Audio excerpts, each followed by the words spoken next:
રાજ્યમાં મહિલા સુરક્ષા પર ફરી એકવાર સવાલો ઉભા થયા છે। અભિયમ સેવાના આંકડા પ્રમાણે રાજ્યમાં મહિલા અત્યાચારના કેસમાં વધારો થયો છે।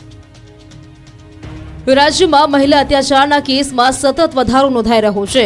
જો કે રાજ્યની અભયમ સેવા મહિલાઓ માટે દેવદૂત સમાન બની છે। રાજ્યમાં મહિલા સુરક્ષા અને કાનૂની મદદ મેળવવાના કેસમાં વધારો થયો। દૈનિક રાજ્યમાંથી 500 થી 600 કોલ મહિલાઓ તરફથી એમરજન્સી મદદ માટે કરવામાં આવ્યા, જેમાંથી સૌથી વધુ કોલ અમદાવાદ શહેરમાંથી આવ્યા હતા। મહત્વનું છે કે અભિયાનના હેલ્પલાઇન નંબર 181 પર ગત વર્ષ કરતાં ચાલુ વર્ષે 10% કેસ વધુ નોંધાયા છે।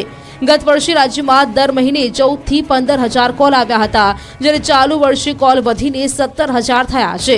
ટોટલ કોલમાંથી 40% કોલ મહિલાઓ દ્વારા જુદી જુદી મદદ માટે કરવામાં આવ્યા હતા, જેમાંથી બાળકો, કિશોરીઓ અને મહિલાઓને લગતી ફરિયાદો વધુ સામે આવી છે। અમરેલીના લાઠીમાં એક અજીબ ઘટના સામે આવી। ખેડૂતે પોતાની લકી કારને સમાધિ આપી। સૌથી પહેલા પૂજા પાઠના આ દ્રશ્યો કોઈ ધાર્મિક પ્રસંગના હોય તેવું તમને લાગશે, પરંતુ અહીં વાત કંઈક અચંબિત કરનારી છે। આ દ્રશ્યો છે લાઠી પાટણશીંગા ગામના, જ્યાં ખેડૂત કાર માલિક પોતાની કારને સમાધિ આપી। વાત જાણે એમ છે કે ખેડૂતે જ્યારે કારની ખરીદી કરી ત્યારે તેમની આર્થિક પરિસ્થિતિ સારી નહોતી, પરંતુ કાર લીધા બાદ તેઓ આર્થિક રીતે સદ્ધર બન્યા। આખરે તેઓ પોતાની ભાગ્યશાળી કાર ન વેચવાનો નિર્ણય કર્યો અને રંગે ચંગે સામાજિક વિધિ અને વાજતે ગાજતે પોતાની કારની જમીનમાં સમાધિ આપી। પોતાની વાડીમાં સાધુ સંતો અને મોટી સંખ્યામાં ગ્રામજનોની ઉપસ્થિતિમાં કાર માલિકે પોતાની કારને ફૂલોનો શણગાર કરી સમાધિ આપી। નવાની બાબતો એ છે કે કાર માલિક સંજય પોલરાએ આ પ્રસંગે ગામ ધુમાડા બંધ જમણવાર પણ કર્યો। વધુમાં તેઓ કારની યાદગીરી રહે તે માટે સમાધિ સ્થળે વૃક્ષારોપણ પણ કરશે। રાજ્યમાં 11 નવેમ્બરથી ટેકાના ભાવે મગફળીની ખરીદી શરૂ કરાશે અને જે માટે 3 લાખથી વધુ ખેડૂતોએ નોંધણી કરાવી છે। 11 નવેમ્બરથી શરૂ થનાર ટેકાના ભાવે મગફળીની ખરીદી માટે તમામ તૈયારીઓ કરી દેવાઈ છે। રાજ્યભરમાં કુલ 160 થી વધુ કેન્દ્રો પર ટેકાના ભાવે ખરીદી કરવામાં આવશે। રાજ્યના મુખ્યમંત્રી ભૂપેન્દ્ર પટેલ હિંમતનગરથી ટેકાના ભાવે ખરીદીનો પ્રારંભ કરાવશે।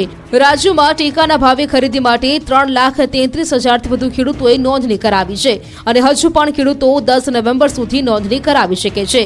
કૃષિ મંત્રી રાઘવજી પટેલે કહ્યું છે કે જે પણ ખેડૂતોએ નોંધણી કરાવી છે તેમની પાસેથી પૂરતા પ્રમાણમાં મગફળીની ખરીદી કરાશે। ભારત સરકારની જાહેરાત પ્રમાણે એક દિવસમાં એક ખેડૂત પાસેથી 200 મણ મગફળીની ખરીદી કરવામાં આવશે। હાલ રાજ્યમાં મગફળીની મબલક આવક નોંધાઈ રહી છે। ખેડૂતો માર્કેટ યાર્ડમાં મગફળી લઈને પહોંચી રહ્યા છે। ખેડૂતોને મગફળીના પ્રતિમણ 1200 રૂપિયા સુધીના ભાવ મળી રહ્યા છે, જેનાથી તેમનામાં નિરાશા ફેલાઈ છે। ત્યારે ખેડૂતોની માંગ છે કે સરકાર ટેકાના સારા ભાવથી મગફળીની ખરીદી કરે, જેથી તેમને કોઈ નુકસાન ન જાય। દિવાળીના તહેવાર પૂરા થતાં જ માર્કેટયાર્ડ મગફળીની મબલક આવકથી છલકાયા। સૌરાષ્ટ્ર સહિતના વિસ્તારોમાં હાલ મગફળીનો પાક તૈયાર થઈ ગયો છે અને ખેડૂતો પાકને લઈ માર્કેટ યાર્ડ સુધી પહોંચી રહ્યા છે। હાલ રાજકોટ, ગોંડલ સહિતના માર્કેટ યાર્ડમાં મગફળીની મબલક આવક થઈ રહી છે। ખેડૂતોએ જે મહેનત કરી હતી તેનું ફળ ખેડૂતોને મળી રહ્યું છે। જો કે ભાવને લઈ ખેડૂતોમાં ભારે નિરાશા જોવા મળી રહી છે, પરંતુ ગયા વર્ષની સરખામણી આ વર્ષે પ્રતિમણ 200 રૂપિયા કરતાં પણ ઓછો ભાવ મગફળીનો ખેડૂતોને મળી રહ્યો છે। જાડી મગફળી 900 રૂપિયાથી 1229 રૂપિયા, જ્યારે ઝીણી મગફળીના 950 રૂપિયાથી 1180 રૂપિયા સુધી મળી રહ્યા છે। ગયા વર્ષની સરખામણી આ વર્ષે મોંઘવારી વધી છે। અન્ય વસ્તુઓના ભાવમાં પણ મોટો ઉછાળો આવ્યો છે। ત્યારે ખેડૂતોનું કહેવું છે કે વધતી મોંઘવારી વચ્ચે તેમના ઉત્પાદનનો ભાવ વધવો જોઈએ, પરંતુ અત્યારે ખેડૂતો માટે પરિસ્થિતિ ઉલટી છે। ખેડૂતોનું કહેવું છે કે સરકારે 1356 રૂપિયા ટેકાના ભાવે મગફળી ખરીદવાની જાહેરાત કરી છે। જો કે સરકાર ટેકાના ભાવે ખરીદી કરે ત્યાં સુધી રાહ જોઈ શકાય એટલા પૈસા નથી। હાલ શિયાળુ પાકના વાવેતર માટે પૈસાની જરૂરિયાત હોય છે, એટલા માટે જે પણ ભાવ મળે તે ભાવે મગફળી વેચવા ખેડૂતો મજબૂર બની રહ્યા છે। દિવાળીના તહેવારો બાદ ખેડૂતોની મુશ્કેલીમાં વધારો થયો છે। તહેવારોમાં મજૂરો વતન ગયા હોવાથી ખેડૂતો માટે ભારે સમસ્યા સર્જાઈ।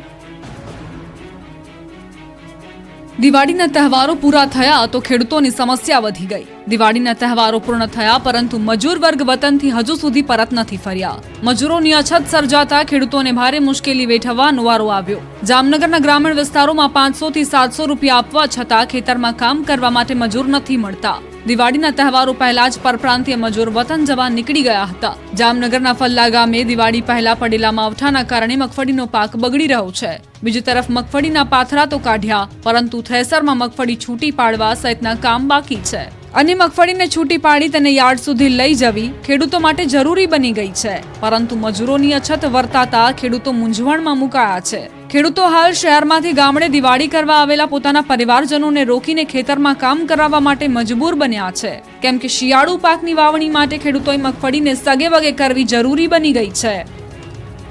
સાબરકાંઠા જિલ્લામાં હવે ખેડૂતોએ બટાકાની વાવણી શરૂ કરી છે અને આ વર્ષે ઠંડી સારી પડે તો ખેડૂતોને સારી આવકની આશા છે.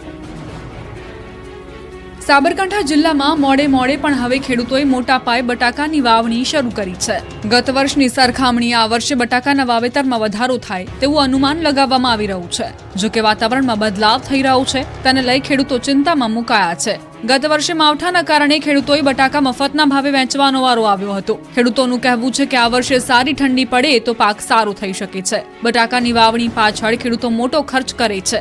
દવા, બિયારણ અને ટ્રેક્ટર સહિતના ખર્ચની વાત કરીએ તો એક વીઘા દીઠ 60 થી 65 હજાર ખર્ચ ખેડૂતને પડે છે. તેમાં પણ જો સુકારાનો રોગ લાગે તો 50 થી 70% જેટલું નુકસાન થાય છે. ગત વર્ષે પાક બગડી જતા કોઈ વેપારી બટાકા ખરીદવા તૈયાર નહોતો, ત્યારે આ વર્ષે ખેડૂતોને આશા છે કે ઉત્પાદન સારું થાય અને તેની સાથે ભાવ પણ સારા મળી રહે, જેથી ગત વર્ષની ભરપાઈ કરી શકાય.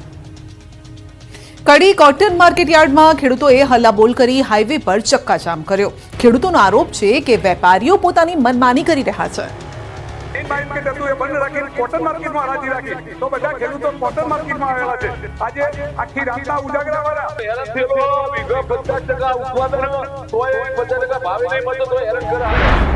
ખેડૂતોના રોષના આ દ્રશ્યો છે કડી કોટન માર્કેટના. દિવાળીના તહેવાર બાદ માર્કેટ યાર્ડ ખોલાતા ખેડૂતો ડાંગરનો પાક લઈને પહોંચ્યા હતા. જો કે માર્કેટ યાર્ડના મુહૂર્તના પ્રથમ દિવસે જ હોબાળો મચી ગયો. વેપારીઓએ ડાંગરની હરાજી બંધ કરી દેતા ખેડૂતોમાં રોષ ફેલાયો. આખરે ખેડૂતોએ કડી છત્રાલ હાઈવે પર બેસીને સૂત્રોચ્ચાર કર્યા. ખેડૂતોના વિરોધના પગલે હાઈવે પર ચક્કાજામ થયો હતો. ખેડૂતોનો આરોપ છે કે માર્કેટ યાર્ડના વેપારીઓ પોતાની મનમાની ચલાવી રહ્યા છે, જેથી તેઓએ હરાજી બંધ કરી ખેડૂતોને હેરાન કરવામાં આવી રહ્યા છે. ખેડૂતોનું કહેવું છે કે તેઓ કાલ રાતના અહીં પહોંચ્યા છે, ઉજાગરો છે, ગરમી છતાં ખેડૂતો લાઇનમાં ઊભા છે. વેપારીઓ કહે છે કે ટ્રેક્ટર તેના શેડ નીચે લાવો, ત્યારબાદ હરાજી કરાશે. જો કે ખેડૂતોનું કહેવું છે કે ટ્રેક્ટર છે ત્યાં આવીને હરાજી કરવામાં આવે, પરંતુ વેપારીઓ તેમની વાત માનવા તૈયાર ન હતા અને વેપારીઓએ હરાજી બંધ કરી દીધી. મહેસાણા અને કડી આસપાસના ગ્રામ્ય વિસ્તારોમાંથી 400 થી વધુ વાહનો સાથે ખેડૂતો ડાંગરનો પાક યાર્ડમાં વેચવા માટે પહોંચ્યા હતા. સુરતના માંડવીમાં ખેડૂતો અને પાવર ગ્રીડના કર્મચારીઓ વચ્ચે ઘર્ષણ સર્જાયું. સુરતના માંડવીમાં ખેડૂતો અને પાવર ગ્રીડના અધિકારીઓ વચ્ચે ઘર્ષણના દ્રશ્યો સામે આવ્યા. માંડવીના વીરપુર ગામે ખેડૂતોએ વીજ લાઇનનો ઉગ્ર વિરોધ કર્યો. ખેડૂતોનો આરોપ છે કે power grid corporation of India દ્વારા તેમને કોઈ પણ પ્રકારની જાણ કર્યા વગર ખેતરમાં ગેરકાયદેસર રીતે વીજ લાઇનનું કામ શરૂ કર્યું. ખેડૂતોનો આરોપ છે કે ખેતરમાંથી વીજ લાઇન પસાર થવાથી તેમને મોટું આર્થિક નુકસાન પડી રહ્યું છે. આખરે મોટી સંખ્યામાં ખેડૂતો ખેતરમાં પહોંચ્યા હતા. વીજ લાઇનનો વિરોધ નોંધાવીને હલ્લાબોલ કર્યો. રોષે ભરાયેલા ખેડૂતોએ કંપનીની વીજ લાઇનની કામગીરી અધવચ્ચેથી અટકાવી દીધી. ખેડૂતોનું કહેવું છે કે જ્યાં સુધી કોઈ નિરાકરણ નહીં આવે ત્યાં સુધી વીજ લાઇનનું કામ નહીં થવા દઈએ. આખરે ખેડૂતોના વિરોધને થાળે પાડવા માંડવી પોલીસે ઘટના સ્થળે પહોંચી અને ખેડૂતોને સમજાવવાનો પ્રયત્ન કર્યો. વઢવાણમાં લોકોમાં રોગચાળાની દહેશત ફેલાઈ ગઈ છે, જેને લઈને સ્થાનિકોએ હવે આંદોલનની ચીમકી ઉચ્ચારી. વઢવાણના ગણપતિ ફાટસર વિસ્તારમાં ગટરના ગંદા પાણી સ્થાનિકો માટે મુશ્કેલી બની ગયા. પાણીનો યોગ્ય નિકાલ ન થતા ગણપતિ મંદિર પાછળની સોસાયટીઓમાં સ્થાનિકોની હાલત નરકાગાર જેવી બની છે. ગંદા પાણીના કારણે સ્થાનિકોમાં રોગચાળો ફેલાય તેવી દહેશત ઊભી થઈ છે. સોસાયટીની આસપાસ પાણીના નિકાલની કોઈ વ્યવસ્થા ન હોવાથી ચારે તરફ ગંદા પાણીનો ભરાવો થયો છે. ઠેર ઠેર ગંદા પાણીના તળાવ હોય તેવા દ્રશ્યો સામે આવ્યા. ગંદા પાણીનો નિકાલ થતો નથી, પરંતુ ગંદા પાણી પાછા ફરી રહ્યા છે, જેના કારણે સ્થાનિકોને પારાવાર મુશ્કેલી વેઠવી પડી રહી છે. ગંદા પાણીના કારણે વિસ્તારમાં મચ્છરોનો ઉપદ્રવ પણ વધી રહ્યો છે. તો ગણપતિ મંદિર દર્શન માટે આવતા ભક્તોને પણ ભારે હાલાકીનો સામનો કરવો પડે છે. સ્થાનિકો પાલિકાના સભ્યો અને તંત્રને વારંવાર રજૂઆત કરી છતાં સમસ્યાનું કોઈ નિરાકરણ નથી આવતું. સ્થાનિકોનો આરોપ છે કે ચૂંટણી ટાણે નેતાઓ માત્ર વોટ લેવા માટે આવે છે, પણ જ્યારે જનતાના કામ હોય ત્યારે દેખાતા નથી. જેથી હવે પોતાની સમસ્યાને લઈ ખુદ સ્થાનિકો મેદાનમાં આવ્યા. સ્થાનિકોએ ચીમકી આપી છે કે જો ઝડપથી ગંદા પાણીનો નિકાલ નહીં કરવામાં આવે તો પાલિકા કચેરીએ હલ્લાબોલ થશે, ઉચ્ચ આંદોલન કરવામાં આવશે અને ન્યાય માટે કોર્ટનો દરવાજો પણ ખખડાવવામાં આવશે. બનાસકાંઠા જિલ્લા પંચાયતમાં દયનીય સ્થિતિના પુરાવા સામે આવ્યા. ICDSની કચેરીના છતના પોપડા પડતા એકની જાન. જર્જરિત છતના આ દ્રશ્યો કોઈ જૂની બિલ્ડિંગ અથવા તો અવાવરું મકાનના નથી. આ દ્રશ્યો છે બનાસકાંઠા જિલ્લા પંચાયતમાં આવેલી ISDS વિભાગની કચેરીના, જ્યાં બહારના ભાગે છત જાણે કે બિસ્માર હાલતમાં છે. છતના સળિયા બહાર આવી ગયા છે, પરંતુ તંત્ર જાણે કે ઘોર નિંદ્રામાં છે. છતના પોપડા ખરી પડતા વિભાગમાં ફરજ બજાવતા એક કર્મચારીને ઈજા થઈ. દ્રશ્યો પરથી સ્પષ્ટ દેખાય છે કે ICDS વિભાગની કચેરી જોખમી બની રહી છે. આ દ્રશ્યો પરથી એ પણ સ્પષ્ટ થાય છે કે અહીં કામ કરતા કર્મચારીઓ અને અહીં આવતા અરજદારોના માથે મોત લટકી રહ્યું છે. મહત્વની વાત તો એ છે કે છેલ્લા 1 વર્ષથી છતમાં દયનીય હાલત છે, પરંતુ તેની કોઈ જ મરામત કરવામાં નથી આવતી. 1 વર્ષ પહેલા છતના પોપડા ખર્યા હતા, પરંતુ એ દિવસે રજા હોવાથી કોઈ જાનહાનિ થઈ નહોતી. સવાલ તો એ છે કે આખરે છેલ્લા 1 વર્ષથી છત બિસ્માર હાલતમાં છે, તો તેનું સમારકામ કેમ નથી કરવામાં આવતું? કોઈ જાનહાનિ થશે તો તેનું જવાબદાર કોણ રહેશે? શું તંત્રના ધ્યાને છતની બિસ્માર હાલત આવી નથી, કે પછી તંત્ર જાણી જોઈને ઢાકપીછોડો કરી રહ્યું હતું? સૌથી મોટો સવાલ તો એ પણ છે કે જિલ્લા પંચાયતમાં જ આ હાલ છે, તો સામાન્ય જનતાનું શું? ગોધરાની ખાનગી ઓર્થોપેડિક હોસ્પિટલ સામે ફાયર સેફટી સહિતની ક્ષતિઓને લઈને પાલિકાએ કડક કાર્યવાહી કરી. પંચમહાલમાં ગોધરાની ખાનગી ઓર્થોપેડિક હોસ્પિટલ સામે નગરપાલિકાએ કડક કાર્યવાહી કરી છે. હોસ્પિટલ દ્વારા આયુષ્યમાન યોજના હેઠળ સારવાર લેવા આવતા દર્દીઓને બેઝમેન્ટમાં સારવાર આપવામાં આવતી હોવાનું પાલિકાના કર્મચારીને ધ્યાનમાં આવ્યું હતું, જેના માટે બેઝમેન્ટમાં વોર્ડ બનાવવામાં આવ્યો હતો, જેથી પાલિકા અને ફાયર વિભાગે સાથે મળી હોસ્પિટલમાં તપાસ હાથ ધરી હતી. તપાસમાં હોસ્પિટલમાં ફાયર સેફટી સહિતની ક્ષતિઓ સામે આવી હતી. રાજકોટ અગ્નિકાંડ જેવી કોઈ ઘટના ન બને તે માટે પાલિકાએ સતર્કતા દાખવી હોસ્પિટલને 3 દિવસમાં બાંધકામના દસ્તાવેજ રજૂ કરવા આદેશ કર્યો છે. આ સાથે જ બેઝમેન્ટમાં જે દર્દીઓને સારવાર આપવામાં આવી રહી હતી તેમને તાત્કાલિક અન્ય વોર્ડમાં ખસેડવામાં આવ્યા હતા. સવાલ એ છે કે આખરે આયુષ્યમાન યોજના હેઠળના દર્દીઓને શા માટે સારવાર માટે બેઝમેન્ટમાં વ્યવસ્થા કરાઈ હતી? પાલિકાની તપાસમાં પણ જો એ વાતનો ખુલાસો થયો છે તો પછી બેઝમેન્ટ સારવાર મુદ્દે હોસ્પિટલ સામે કડક કાર્યવાહી ન કરવામાં આવી. શા માટે માત્ર ફાયર સેફટીના અભાવને લઈ જ હોસ્પિટલને જવાબ રજૂ કરવા આદેશ કરાયો? જો કે આ મામલે પાલિકા પ્રમુખનું નિવેદન સામે આવ્યું હતું. તેઓએ કહ્યું, હોસ્પિટલોની આવી બેદરકારી ચલાવી લેવામાં નહીં આવે. સમગ્ર મામલે ઓર્થોપેડિક હોસ્પિટલ સામે કડક કાર્યવાહી કરવામાં આવશે. આવતીકાલથી અમદાવાદના સુભાષ બ્રિજથી ગાંધી આશ્રમ સુધીનો રોડ બંધ કરાશે.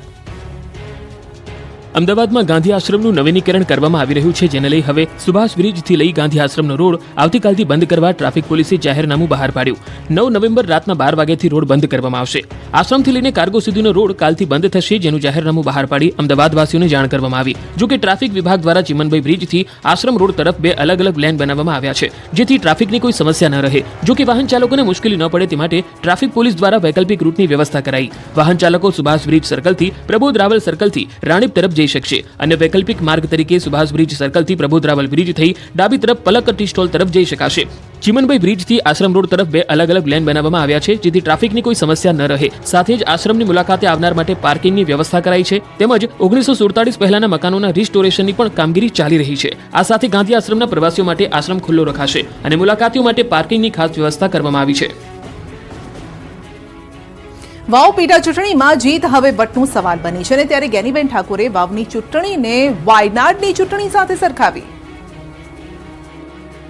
વાવની પેટા ચૂંટણીમાં વાયનાડનો મુદ્દો ગુંજ્યો. બનાસકાંઠાથી કોંગ્રેસ સાંસદ ગેનીબેન ઠાકોરે કહ્યું કે પ્રજા વાયનાડથી વાવ સુધી કોંગ્રેસને મત આપશે. તેઓએ કહ્યું કે વાયનાડથી પ્રિયંકા ગાંધી ચૂંટણી લડી રહ્યા છે, તો વાવથી ગુલાબસિંહ રાજપૂત ચૂંટણી મેદાને છે. મતદારે બંને બેઠકો પર કોંગ્રેસને જીતાડી આશીર્વાદ આપશે. ચૂંટણી પ્રચાર દરમિયાન ગેનીબેને કહ્યું કે કોંગ્રેસ પરિવાર અને ઠાકોર સમાજ એક સાથે મળીને ગુલાબસિંહને જીતાડશે.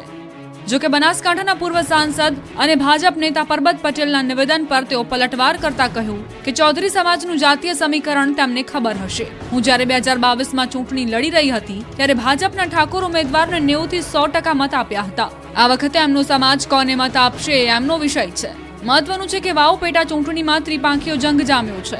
કોંગ્રેસના ગુલાબસિંહ રાજપૂત સામે ભાજપે સ્વરૂપજી ઠાકોરને મેદાને ઉતાર્યા છે, તો ભાજપમાંથી ટિકિટ ન મળતા માવજી પટેલ અપક્ષમાં ઉમેદવારી નોંધાવતા બંને પાર્ટીઓના સમીકરણ બગડી રહ્યા છે. ગઈકાલે ન્યૂઝ 18 ગુજરાતી સાથેની વાતચીતમાં પરબત પટેલે નિવેદન આપ્યું હતું કે માવજી પટેલે અપક્ષમાંથી ફોર્મ ન ભર્યું હોત તો ભાજપની ક્લીન સ્વીપ હોત, પરંતુ માવજીભાઈ પટેલ સમાજના વોટ તોડી રહ્યા છે. પટેલ સમાજ ભાજપની વોટ બેંક અને માવજીભાઈ ભાજપના મત તોડી રહ્યા છે. રાજકોટ નાગરિક બેંકની ચૂંટણીને લઈને હવે રાજકારણ ગરમાયું છે. સહકાર અને સંસ્કાર પેનલ એકબીજા પર વાર પલટવાર કરી રહી છે. રાજકોટ નાગરિક બેંકના 21 ડિરેક્ટરની ચૂંટણીનો ધમધમાટ શરૂ થયો છે ત્યારે સહકાર પેનલ સામે સંસ્કાર પેનલ મેદાનમાં છે. ફોર્મ ભરવાના અંતિમ દિવસે સંસ્કાર પેનલના 15 જેટલા ઉમેદવારો ફોર્મ રજૂ કર્યા હતા. જો કે બેંક ચૂંટણીને લઈને હવે રાજનીતિ ગરમાઈ છે. બેંકના પૂર્વ ચેરમેન કલ્પક મણિયારે કૌભાંડનો મુદ્દો ઉઠાવી વિરોધીઓ પર વાર કર્યા. કલ્પક મણિયારે આરોપ લગાવ્યા કે ભ્રષ્ટાચારી લોકોને ફરીથી બેંકની મુખ્ય ધારામાં ના લઈ આવો તેવા મારા પ્રયત્ન છે. નાગરિક બેંકની જૂનાગઢ અને મુંબઈના કાલબાદેવી બ્રાન્ચમાં અંદાજે 30 કરોડ રૂપિયાનું કૌભાંડ આચરવામાં આવ્યું છે. તેમણે કહ્યું કે જો વર્તમાન સત્તાધીશો કૌભાંડ મામલે ફરિયાદ કરવામાં આવશે તો મારા સહિતના તમામ ઉમેદવાર પોતાના ફોર્મ પરત ખેંચશે. અમારી લડાઈ સત્તા માટે નહીં પરંતુ કૌભાંડીઓ સામે છે. તેઓએ એક વિડીયો પણ રિલીઝ કર્યો જેમાં જૂનાગઢ બ્રાન્ચમાં કેવી રીતે કૌભાંડ આચરવામાં આવ્યું તેની માહિતી આપવામાં આવી. તેમણે આરોપ લગાવ્યો કે એક જ ગ્રુપના 150 થી 200 વ્યક્તિઓ દ્વારા લોન લેવામાં આવી છે. અગાઉ લીધેલી લોનની ચૂકવણી ના થઈ હોવા છતાં ફરી લોન લેવામાં આવી. બેંકના આશરે 138 જેટલા ખાતાઓમાં કૌભાંડ આચરવામાં આવ્યું છે. યાત્રાધામ પાવાગઢ મંદિર બંધ કરવામાં આવ્યું. મંદિરમાં ચોર પ્રવેશ્યા બાદ મંદિરનું શુદ્ધિકરણ કરાયું. દિવાળીનું વેકેશન હોવાથી યાત્રાધામ પાવાગઢમાં હજારો પ્રવાસીઓ ઉમટી રહ્યા છે પરંતુ આ બધાની વચ્ચે આજે સાંજે 4 વાગ્યા બાદ મંદિર બંધ કરવાની ફરજ પડી હતી અને તેનું કારણ હતું મંદિરમાં બનેલી ચોરીની ઘટના, જેના કારણે મંદિરની શુદ્ધિકરણની વિધિ કરવામાં આવી. આ વિધિ બાદ આવતીકાલ સવારે 6 વાગ્યાથી મંદિર ભક્તો માટે ખુલ્લું મૂકવામાં આવશે. મંદિરના કપાટ બંધ કરી પૂજારીઓ દ્વારા ગંગાજળ અને વિવિધ દ્રવ્યો સાથે શાસ્ત્રોક્ત વિધિ કરવામાં આવી. સમગ્ર મંદિર પરિસર અને માતાજીના તમામ આભૂષણ અને પ્રતિમાનું શુદ્ધિકરણ કરાયું. મહત્વનું છે કે થોડા દિવસમાં સુરતના એક શખ્સે મંદિરના ગર્ભગૃહમાં પ્રવેશ કરી સોનાનો હાર અને ધાતુના મુગટની ચોરી કરી હતી. આ ઘટના સામે આવતા જ પોલીસ પણ એક્શનમાં આવી હતી. આખરે પોલીસે આરોપીને ઝડપી લઈ ચોરીનો હાર અને મુગટ સહિતના આભૂષણો રિકવર કર્યા. પોલીસ પૂછપરછમાં સામે આવ્યું કે ઓનલાઈન જુગારમાં દેવું થઈ જતા આરોપીઓ પાવાગઢ મંદિરમાં ચોરીને અંજામ આપ્યો હતો. વીરપુરમાં જલારામ જયંતીની રંગે ચંગે ઉજવણી કરાઈ. મોટી સંખ્યામાં ભક્તો જલારામ બાપાના દર્શને ઉમટ્યા. દેને કો ટુકડા ભલા લેને કો હરિનામ, આ સૂત્રને જીવન મંત્ર બનાવનાર જલારામ બાપાની 225મી જન્મ જયંતિની હર્ષોલ્લાસ સાથે ઉજવણી થઈ રહી છે. યાત્રાધામ વીરપુરમાં જલારામ જયંતિની રંગીચંગી ભવ્ય શોભાયાત્રા નીકળી. વીરપુરના મુખ્ય માર્ગો પર આ શોભાયાત્રા નીકળી. શોભાયાત્રામાં મોટી સંખ્યામાં ગ્રામજનો અને ભક્તો જોડાયા હતા. શોભાયાત્રામાં બાળકોએ ભગવાન રામ, લક્ષ્મણ અને માતા સીતાની સહિતની વેશભૂષા ધારણ કરી હતી. વીરપુરમાં જલારામ બાપાના ભક્તો સવારથી ઉમટી પડ્યા છે. જલારામ બાપાના દર્શન કરવા હજારોની સંખ્યામાં ભક્તો સવારથી જ કતારમાં જોવા મળ્યા. તો વીરપુરની મુખ્ય બજાર પણ રોશનીથી ઝળહળી ઉઠી છે. શહેરમાં ઠેર ઠેર બુંદી ગાંઠિયાના પ્રસાદનું વિતરણ કરાઈ રહ્યું છે. વીરપુરમાં દિવાળી બાદ ફરી દિવાળી જેવો માહોલ જોવા મળી રહ્યો છે અને ઘરે ઘરે રંગોળીઓથી સજાવટ થઈ રહી છે. ખાસ કરીને બાપાની જન્મજયંતિ નિમિત્તે 225 કિલો બુંદી ગાંઠિયાનું વિતરણ કરાયું છે. તો વીરપુરમાં સ્વયંસેવકોએ 225 કિલોની કેક પણ બનાવી અને ભક્તોને વિતરણ કરાયું. હાલ વીરપુરમાં જ્યાં જુઓ ત્યાં જય જલિયાણના નાદ સાથે બાપાની હર્ષોલ્લાસભેર ઉજવણી થઈ રહી છે. હાલ વીરપુર જલારામમય બની ગયું છે. સંત શિરોમણી પૂજ્ય શ્રી જલારામ બાપાની 225મી જન્મ જયંતિની ઠેર ઠેર ઉજવણી કરાઈ. મોરબી રઘુવંશી સમાજ દ્વારા વિવિધ આયોજન કરાયું. કેક કટિંગ, ભવ્ય શોભાયાત્રા સહિતના આયોજન કરાયા. આ વર્ષની ઉજવણીમાં એસટી વિભાગના મહિલા કર્મીઓએ કેક કટિંગનું આમંત્રણ તેમને અપાયું અને રઘુવંશી સમાજ દ્વારા દર વર્ષે વિવિધ વર્ગના લોકોને કેક કટિંગનો લાભ અપાય છે. એસટીના મહિલા કર્મચારીઓએ પણ કેક કટિંગ કરીને હર્ષની લાગણી અનુભવી.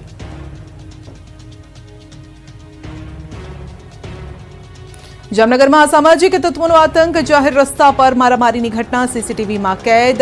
દિગ્જામ સર્કલ નજીક મયુરનગર મેઇન રોડ પર માથાકૂટનો વિડીયો સામે આવ્યો છે. થોડા દિવસ પહેલા પણ આ વિસ્તારમાં પાનની દુકાનમાં મારામારીની ઘટના સામે આવી હતી અને ફરી એકવાર સરાજાહેર માથાકૂટ થતા સીસીટીવી ફૂટેજ સામે આવ્યા. ગાંધીનગરના દંતાલીમાં રસ્તાના વિવાદને લઈ લોહિયાળ ખેલ ખેલાયો. ફાયરિંગ કરી એક વ્યક્તિની હત્યાને અંજામ અપાયો. ગાંધીનગરના દંતાલી ગામે જમીન અને રસ્તાના વિવાદમાં ખૂની ખેલ ખેલાયો. દંતાલી ગામે આવેલી ગ્રીનવુડ રેસિડેન્સીમાં પ્લોટમાં આવવા જવા બાબતે છેલ્લા ઘણા સમયથી ઝઘડો ચાલી રહ્યો હતો. આજે બપોરે ઝઘડો થતા બે શખ્સો લાકડી ધોકા સાથે ગ્રીનવુડમાં આવ્યા હતા. તે સમયે નિવૃત્ત આર્મી મેન રમેશભાઈએ પોતાની પાસે રહેલી લાયસન્સવાળી રિવોલ્વરથી ફાયરિંગ કર્યું હતું. સમગ્ર ઘટનામાં રિંકુભાઈ નામના યુવકને ગોળી વાગતા સારવાર દરમિયાન મોત નીપજ્યું હતું, જ્યારે વિપુલભાઈ સહિત અન્ય 3 લોકોને ઈજા પહોંચતા સારવાર માટે ખસેડાયા હતા. ઘટનાની જાણ થતાં જ પોલીસનો કાફલો ઘટના સ્થળે પહોંચ્યો હતો. પોલીસે ફાયરિંગ કરી હત્યા નિપજાવનાર રમેશભાઈની ધરપકડ કરી છે. પોલીસે આરોપી પાસેથી રિવોલ્વર અને તેની ગાડી જપ્ત કરી છે, જ્યારે આરોપીનો ભાઈ હજુ પણ ફરાર છે. પોલીસે હાલ આરોપી રમેશભાઈની પૂછપરછના આધારે સમગ્ર ઘટનાની ઊંડાણપૂર્વકની તપાસ હાથ ધરી છે. સુરેન્દ્રનગરમાં ફાયરિંગ વિથ મર્ડરના આરોપીઓને પોલીસે દબોચી લીધા. પોલીસે આરોપીઓનું સરઘસ કાઢી કાયદાનું ભાન કરાવ્યું. સુરેન્દ્રનગરના જોરાવર નગરમાં ફાયરિંગ કરી પાન પાર્લરના માલિકની હત્યા મામલે પોલીસે આરોપીને દબોચી લીધો છે. પોલીસે આરોપી વનરાજ ખાચરનું સરઘસ કાઢ્યું હતું. પોલીસે આરોપીને સાથે રાખી ઘટના સ્થળે રિકન્સ્ટ્રક્શન કર્યું હતું. ગુનેગારમાં કાયદાનો ડર બેસે તે માટે પોલીસે આરોપીને પાઠ ભણાવ્યો હતો. મહત્વનું છે કે 2 દિવસ પહેલા આરોપી વનરાજ ખાચરે જોરાવર નગરમાં આવેલા પાન પાર્લરના માલિક પર ફાયરિંગ કર્યું હતું. ફટાકડાના રૂપિયાની લેતી દેતી મામલે વનરાજે જીતુભા ગોહિલ પર 2 રાઉન્ડ ફાયરિંગ કર્યું હતું. ગત વર્ષે દિવાળીમાં મૃતક જીતુભા ગોહિલે ફટાકડાનો સ્ટોલ કર્યો હતો. તે સમયે વનરાજને ઉધારમાં ફટાકડા આપ્યા હતા, જેના બાકી નીકળતા પૈસાની ઉઘરાણી કરતા વનરાજ સહિત 5 જેટલા શખ્સોએ જીતુભા ગોહિલ પર ફાયરિંગ કર્યું હતું. ઘટનાને લઈ સુરેન્દ્રનગર પોલીસે તપાસનો ધમધમાટ શરૂ કર્યો હતો.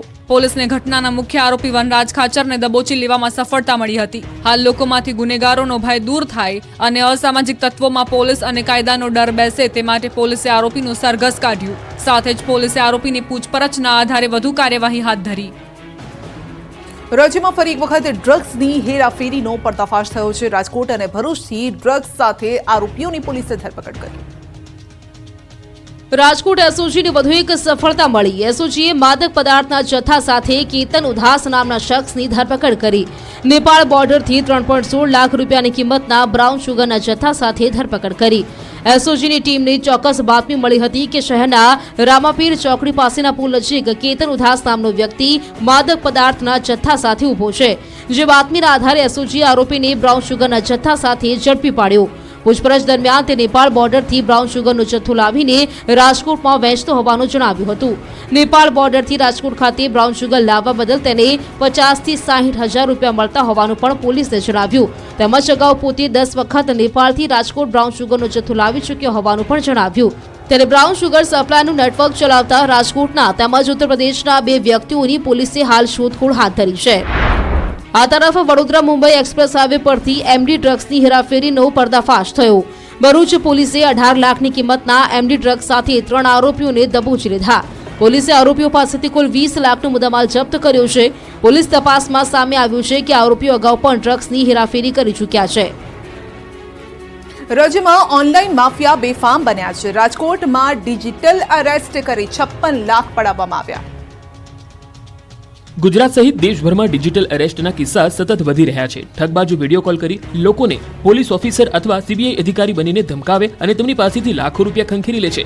આવી જ વધુ એક ઘટના રાજકોટમાંથી સામે આવી. રાજકોટમાં નિવૃત્ત બેંક મેનેજર મહેન્દ્રભાઈ મહેતાને માફિયાઓ પોતાની જાળમાં ફસાવ્યા. પોતે પોલીસ અધિકારી છે તેવું દર્શાવી વિડીયો કોલ કર્યો. આરોપીઓ મહેન્દ્રભાઈને તેમના ખાતામાં 2.5 કરોડ રૂપિયા છે અને તમે મની લોન્ડરિંગમાં સામેલ છો તેમ કહીને ધમકી આપી. ઠગબાજોએ મહેન્દ્રભાઈને 15 દિવસ સુધી ડિજિટલ અરેસ્ટ કરી તેમની પાસેથી 56 લાખ રૂપિયા પડાવી લીધા. તેમની સાથે ઠગાઈ થઈ હોવાની જાણ થતાં જ મહેન્દ્રભાઈએ રાજકોટ સાયબર ક્રાઇમમાં ફરિયાદ નોંધાવી. સમગ્ર ઘટનાને લઈ સાયબર ક્રાઇમે પણ તપાસનો ધમધમાટ શરૂ કર્યો અને કેટલાક શકમંદોની અટકાયત કરી. સાથે જ બેંક ખાતાઓની પણ તપાસ કરવામાં આવી રહી છે. રાજ્યમાં ફરી એક વખત ગેંગરેપની ઘટના હચમચાવી નાખ્યા છે. તેણે અને યાત્રાધામ અંબાજીમાં 15 વર્ષની સગીરાને હવસખોરોએ પીંખી નાખી. અંબાજીમાં ફરી હવસનો નગ્ન ખેલ જોવા મળ્યો. ફરી એક વખત સગીરા નરાધમોની હવસનો શિકાર બની.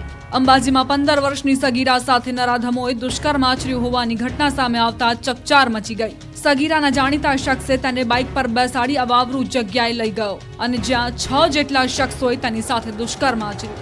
સગીરા બૂમો ન પાડે તે માટે હવસખોરોએ તેનું મોઢું દબાવી દીધું હતું.